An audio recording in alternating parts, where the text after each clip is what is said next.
I'm currently building a set extension. Well, as the name states, it extends a set. So in some cases, due to parts restrictions or restrictions due to the size of the table on which we're building a set, if there's supposed to be a background in the shot, the set might not go back far enough. So for example here, in the original shot here, if I turn off the key real quick, you can see the set cuts off rather quickly, and there's just a blue screen back here. So what I'm doing is I'm building another piece of the set which will match up with the back edge of this, so it looks like it keeps going, because now we have another table available because the set's no longer built. So that's the basic idea. Shots like that, you don't want them to disappear all of a sudden, because you might not shoot shots in sequence. So you might shoot a shot on one set and another shot on the same angle, which comes at a different point in the movie. But you don't want to change things around too much, because if you go back to shooting a shot which happens close, then it needs to look the same as it did in the first shot. In this case, though, we're not really dealing with things that go between shots. We're just building an image that can be placed in the background that makes it look as if the set continues on. So in this case, as far as consistency goes, because especially in Legos, there's a very clear grid, if you will, and a lot of lines that go with the studs, you have to line up that grid, or it becomes obvious that the background's edited. So in this case, what I've done is I've drawn some lines on the original picture, which I'll pull up here in a second.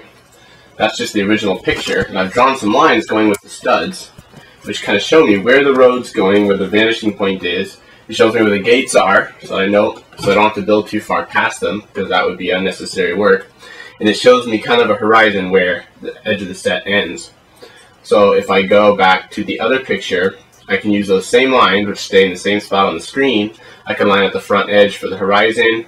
I can use those lines to make kind of a vanishing point for the road, and I can see how far I need to build out to fill up the gate in the original shot. Now in this case, since the road tilts up, it doesn't quite follow those vanishing lines. But I tested those lines while the road was still flat to make sure everything lined up. And now, let me pull it together, pull that key, you can see how this road goes in the next.